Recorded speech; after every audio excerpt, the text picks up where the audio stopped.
विश्वं दर्पणं दृश्यमानमयि तुल्यं यान्तर्गतं पश्यन्नात्मनिमाया बहिर्गोतं नता विद्रया साक्षात् कुरुते प्रबोधसमये स्वात्मानमेवाद्वयं तस्मै श्रीगुरुमूर्तये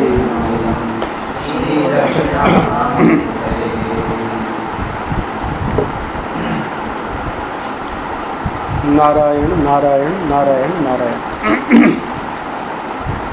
22 जून गीता रस रत्नाकर, श्री गीता रस रत्नाकर, पुस्तक का नाम तो गीता रस रत्नाकर ही है, यहाँ श्री छप गया है। गीता रस रत्नाकर के पृष्ठ 412 143 यानी 412 414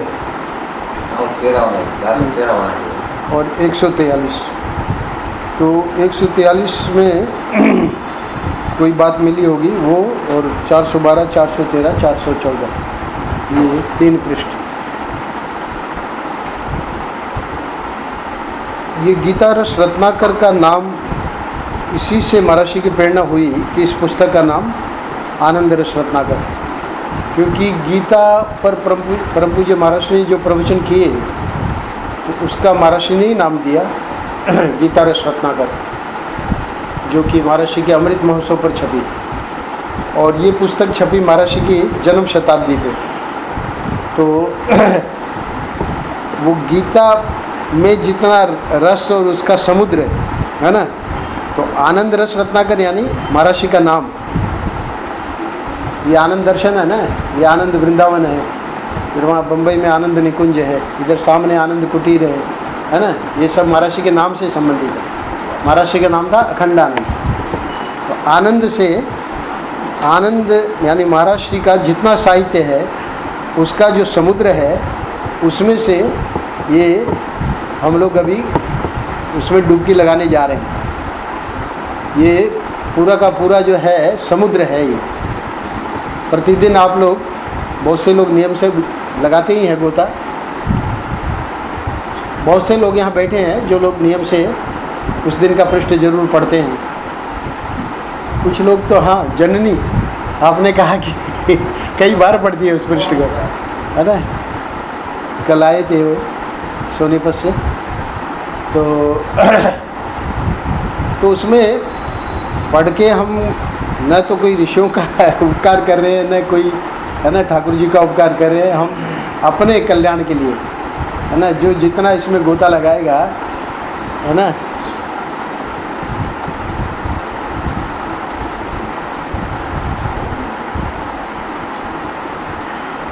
जो जितना इसमें डूबेगा उतना ही उसी को उसका फायदा है।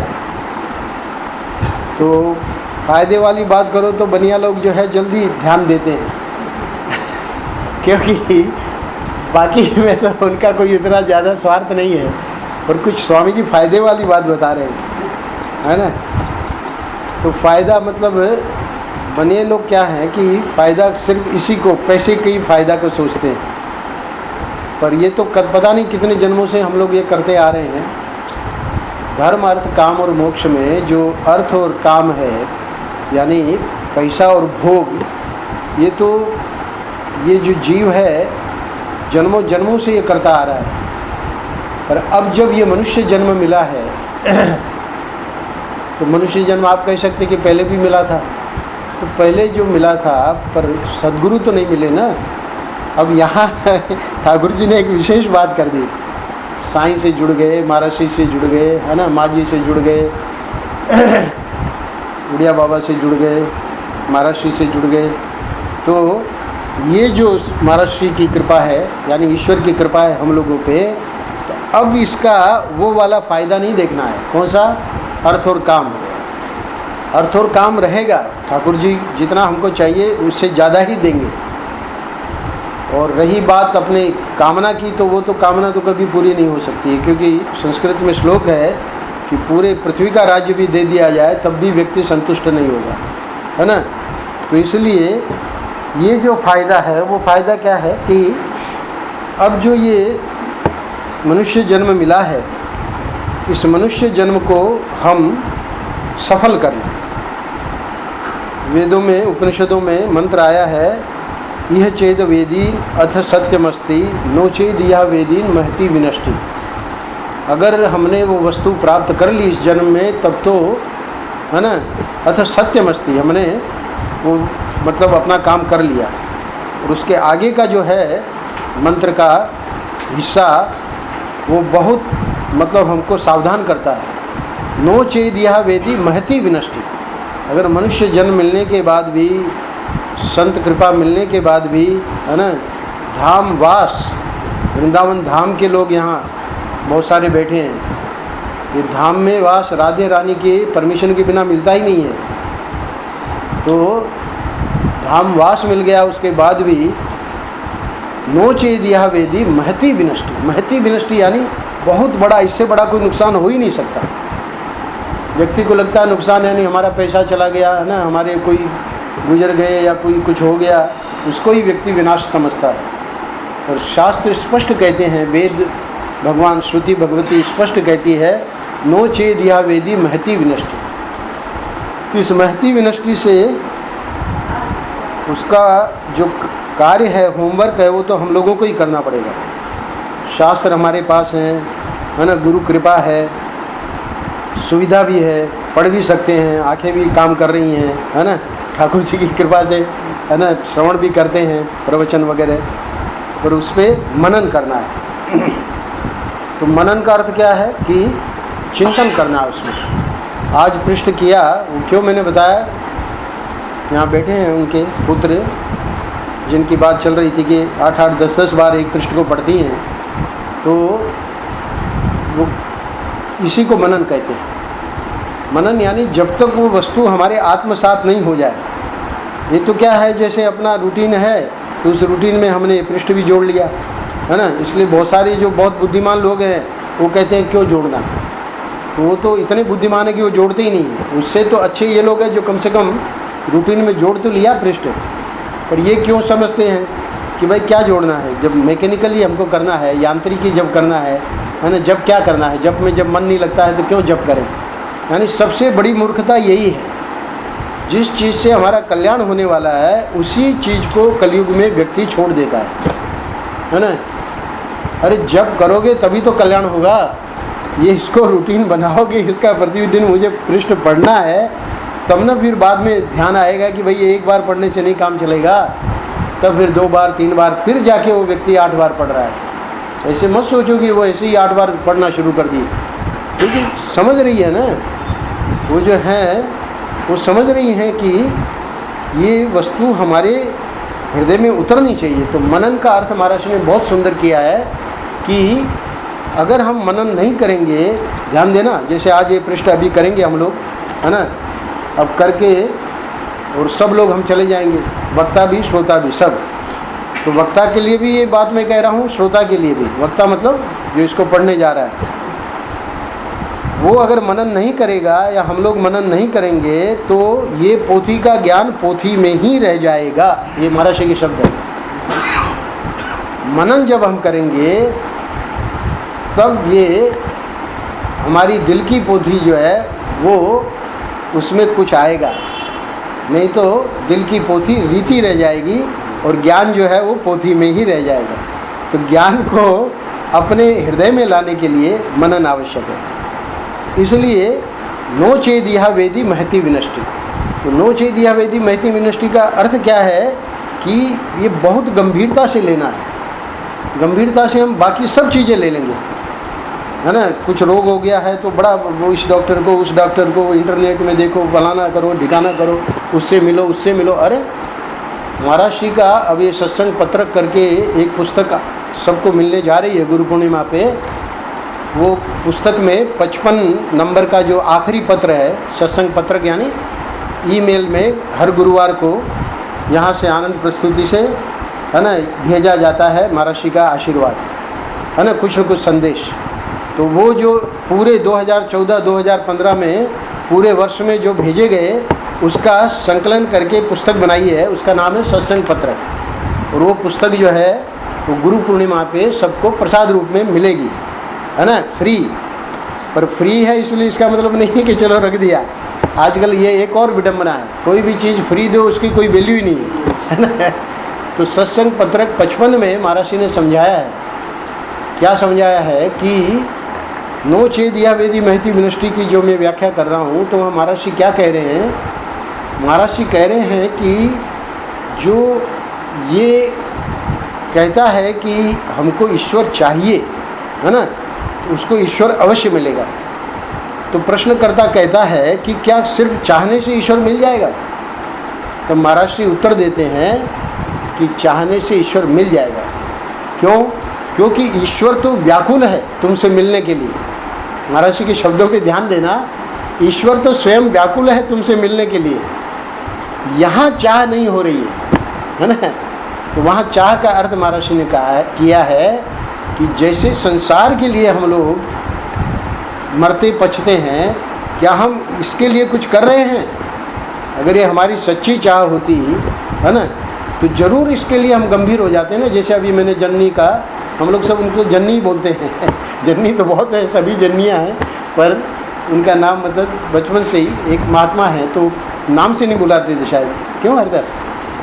हाँ तो उनको ऐसी कुछ है, तो जन्नी करके। तो खैर यहाँ भी बहुत से लोग बैठे हैं जो कि बहुत गंभीरता से इसको लेते हैं, और ये भूमिका मैं इसलिए बना रहा हूँ कि यदि अगर हम इसे गंभीरता से नहीं ले रहे हैं और दूसरे कोई कार्य बहुत महत्वपूर्ण हमारे पास हैं भी नहीं, दोनों बातें हैं।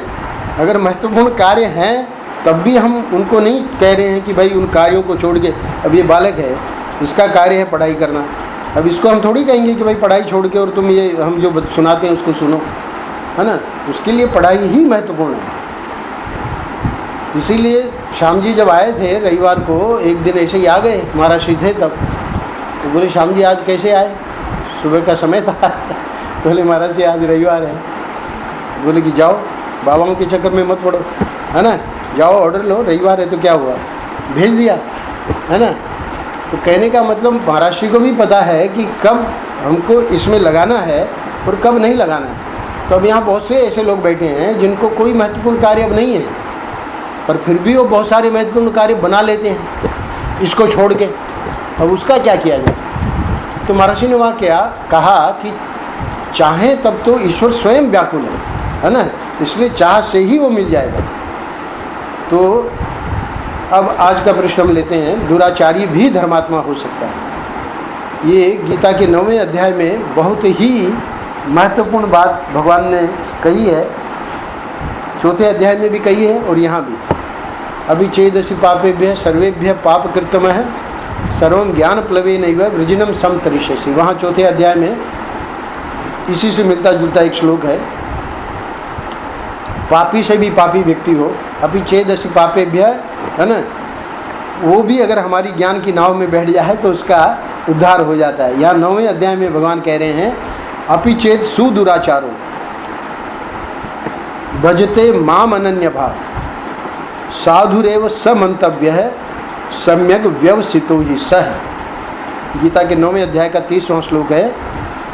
इसका श्लोक का भावार्थ, यदि कोई अत्यंत दुराचारी भी अनन्य भाव से मेरा भजन करता है, ध्यान दीजिएगा भगवान के शब्द हैं, है ना, रहा दुराचारी पहले, अत्यंत दुराचारी नहीं, सिर्फ दुराचारी नहीं, अत्यंत दुराचारी, क्योंकि सुदुराचारो शब्द प्रयोग किया भगवान ने। कोई अत्यंत दुराचारी भी माम अनन्य भाव, मेरे प्रति बाद में अनन्य भाव से भक्ति करने लगा। कल्पना करो, है ना, जैसे डाकू थे वाल्मीकि और बाद में, है ना, कितने बड़े कवि हो गए जिन्होंने रामायण, वाल्मीकि रामायण लिखी, तो उसे साधु ही मानना चाहिए। साधु रेव स मंतव्य। क्यों साधु मानना चाहिए? सम्यक व्यवसितो ही से, क्योंकि उसने यथार्थ निश्चय कर लिया। अब प्रश्न यह आया कि यदि कोई दुराचारी हो तो भगवान क्या करेंगे? दुराचारी को परम पूज्य महाराज जी कह रहे हैं, दुराचारी को छोड़ देंगे कि पकड़े रहेंगे? क्योंकि कोई कोई प्रेमी ऐसा होता है कि आचरण में कभी च्युत हो जाता है, अच्छा ज्ञान में भी कभी पूर्णता नहीं होती है। तो प्रश्न उठा रहे हैं महाराज जी कि भगवान क्या देखेंगे वहाँ?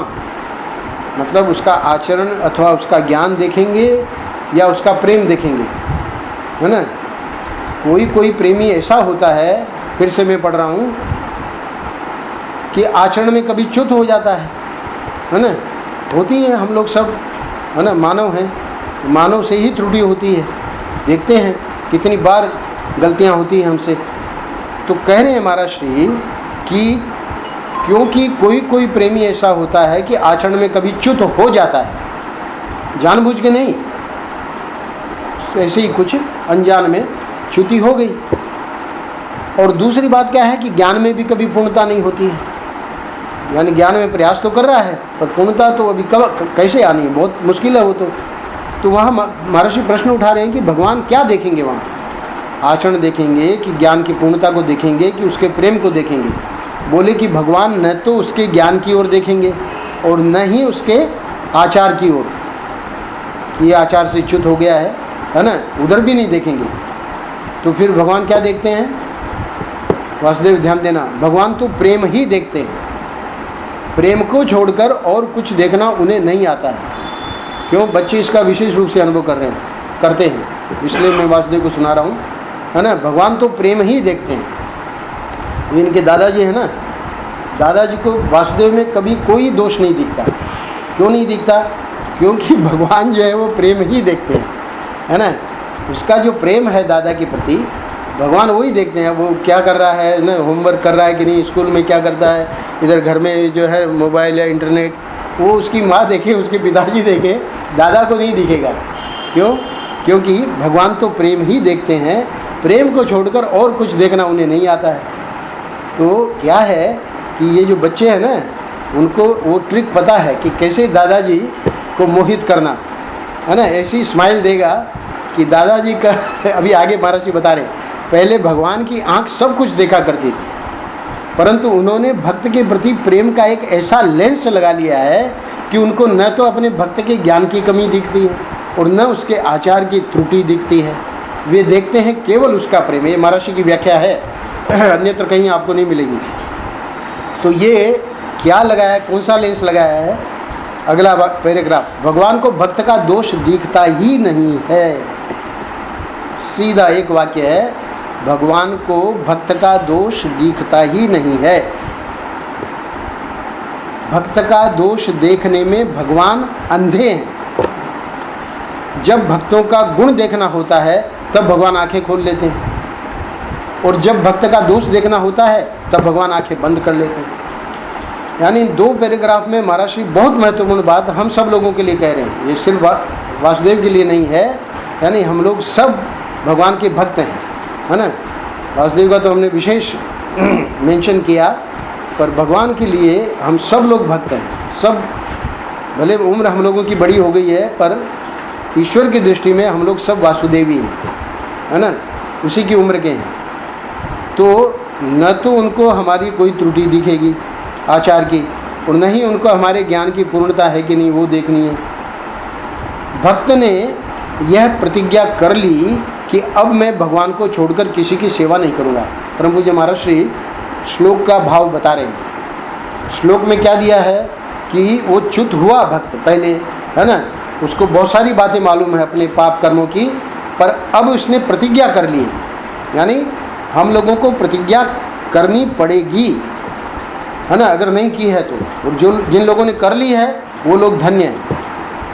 भक्त ने यह प्रतिज्ञा कर ली कि अब मैं भगवान को छोड़कर किसी की सेवा नहीं करूँगा।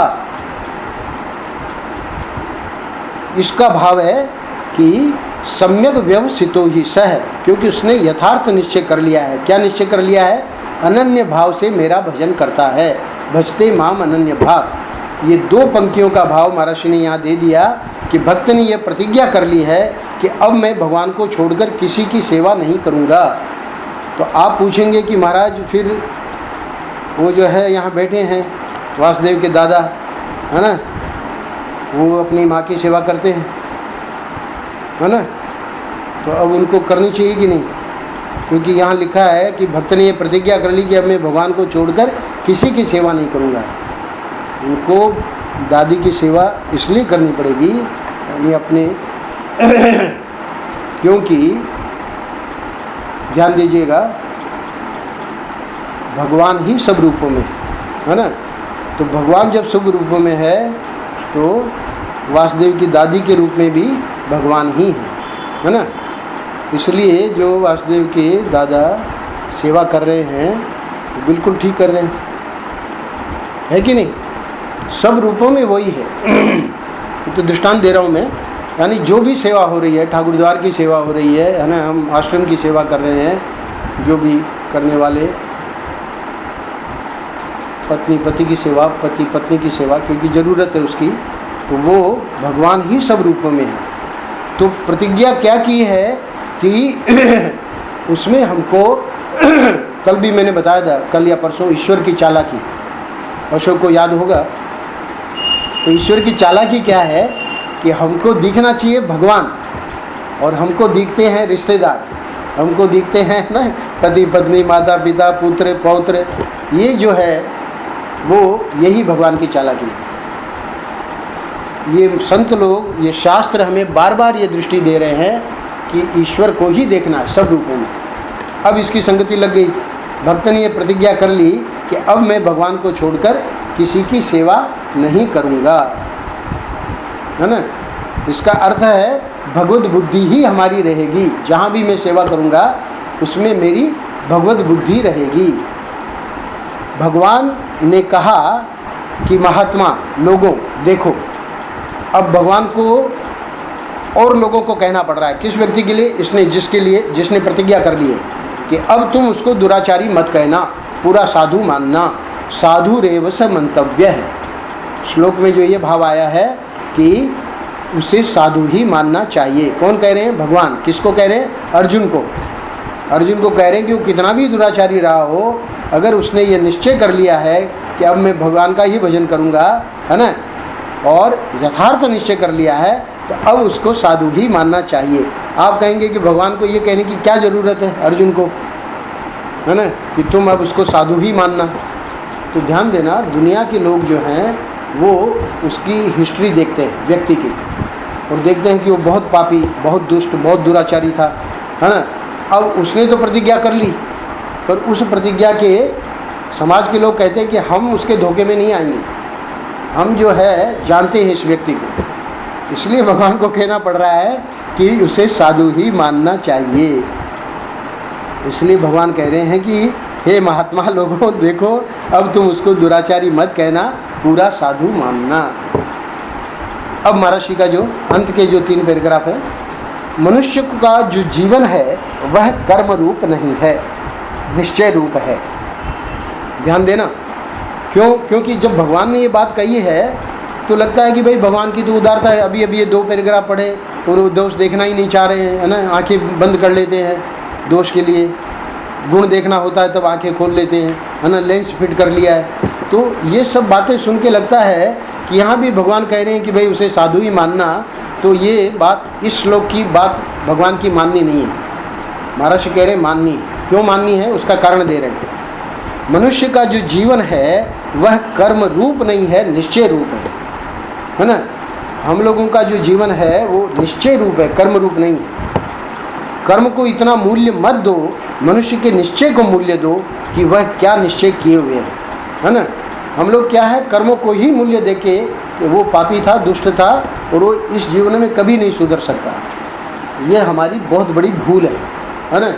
वाल्मीकि डाकू, यदि वाल्मीकि, है ना, ऋषि बन सकते हैं तो आप कल्पना कर सकते हैं कि अगर हम और आप, जो कि कोई उस प्रकार के डाकू तो नहीं है ना, तो अगर ये प्रतिज्ञा कर ली है तो वो निश्चय हमारा। अब ये तो भगवान कह रहे हैं दुनिया के लोगों के लिए, पर हमको अपने निश्चय पे अटल रहना है, क्योंकि लोग तो जैसा मानेंगे वो मानेंगे ही। भगवान ने भले ही समझा दिया इस श्लोक में, है ना, पर इस श्लोक को पढ़ने वाले, समझने वाले, सुनने वाले कहाँ हैं। इसलिए महाराज जी समझा रहे हैं कि भगवान ने बिल्कुल सही बात कही है, निश्चय ही हमारा जीवन है। कर्म रूप हमारा वो भी जीवन है, पर निश्चय वाला जीवन जो है उस पर ज़्यादा जोर दे रहे महाराज। मनुष्य का जो जीवन है वह कर्म रूप ही नहीं है, निश्चय रूप है। कर्म को इतना मूल्य मत दो, मनुष्य के निश्चय को मूल्य दो कि वह क्या निश्चय किए हुए है। अब ध्यान दीजिएगा, दृष्टांत देके महाराज जी इसको जरा सरल कर रहे हैं। देखो, रास्ते में जब आदमी चलने लगता है तब ठोकर लगने पर कहीं गिर भी पड़ता है। सही बात है ना? जो चलेगा वही तो गिरेगा। हम लोग एक बार बद्रीनाथ जा रहे थे तो देवप्रयाग तक जाते जाते ऐसा हो गया कि चल भी न सके। पहाड़ की चढ़ाई थी और एकदम पाँव जो है वो चलने लायक रहे ही नहीं। तो 5-6 दिन वहीं ठहर गए। कहाँ? देवप्रयाग में। वहाँ डॉक्टर की दवा की, अच्छे हुए और फिर आगे बढ़े। इस बात के द्वारा महर्षि क्या कह रहे हैं? ऐसा नहीं कि गिर पड़ने से, पाँव लड़खड़ा जाने से अपनी यात्रा बंद कर दें। क्यों?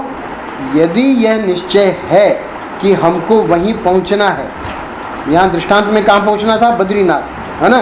तो देवप्रयाग में ही जाते जाते ऐसा हो गया, है ना? तो जैसे आजकल के लोग हैं तो लौट आते वापस, है ना? वापस दिल्ली या वृंदावन आ जाते। पर नहीं, यदि यह निश्चय है कि हमको वहीं पहुंचना है तो पाँव लड़खड़ाते हैं तो लड़खड़ाने दो, गिरते हैं तो गिरने दो, फिर उठो, फिर चलो। तो आज के इस पृष्ठ का जो मुख्य संदेश है वो ये है, गिरना अपराध नहीं है। गिरना अपराध नहीं है। अपराध अपनी यात्रा बंद कर देना है। तुम्हारा विश्वास नहीं टूटना चाहिए। निश्चय बिल्कुल पक्का रखो कि हमें तो गंतव्य स्थान तक पहुंचना ही है। सम्यक व्यवसितो ही सह, है ना? महर्षि कह रहे हैं निश्चय बिल्कुल पक्का रखो कि हमें तो गंतव्य स्थान तक पहुंचना ही है।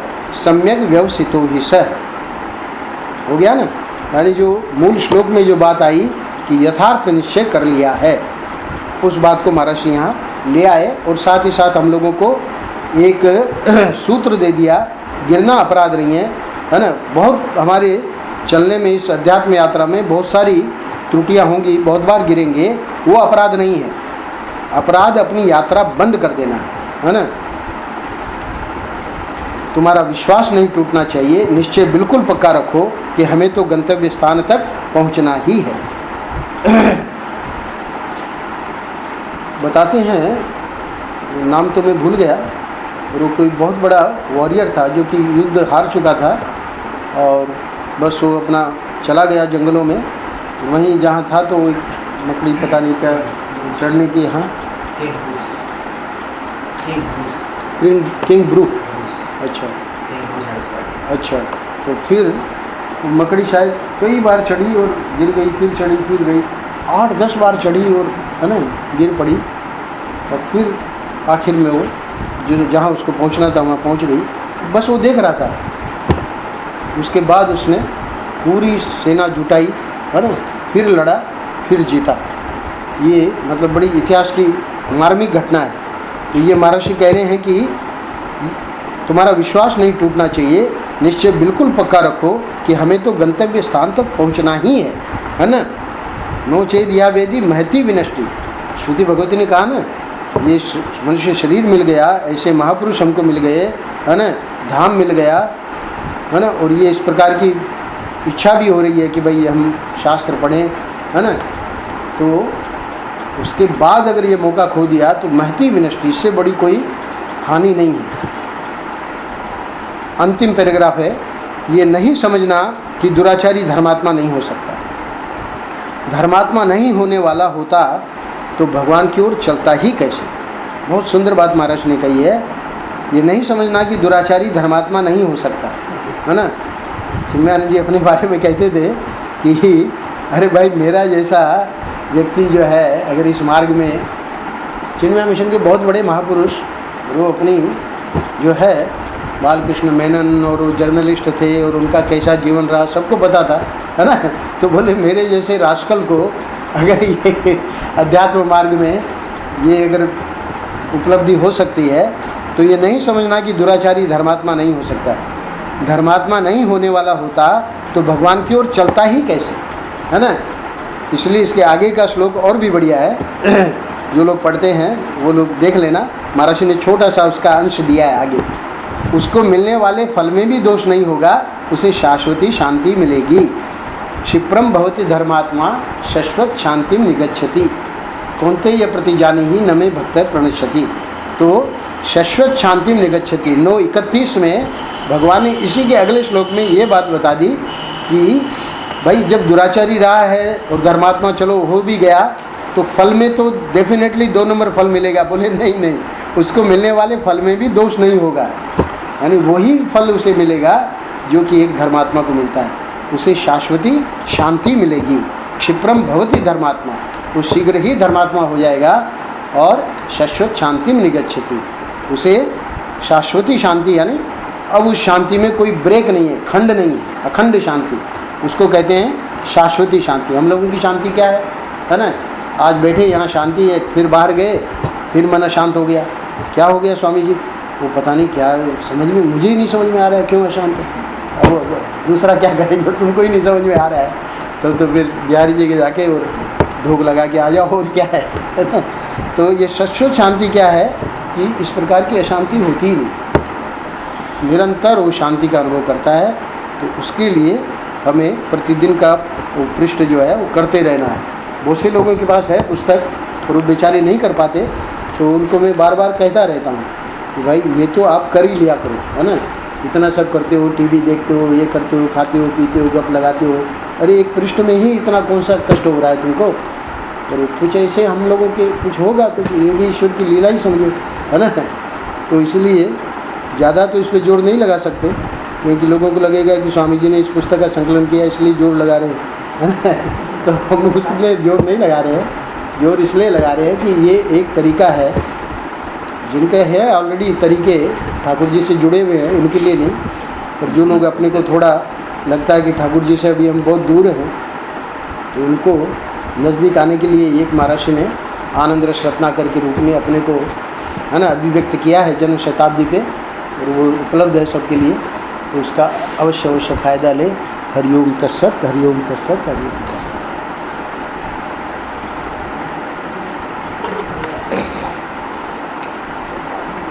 तुम्हारी ले लो।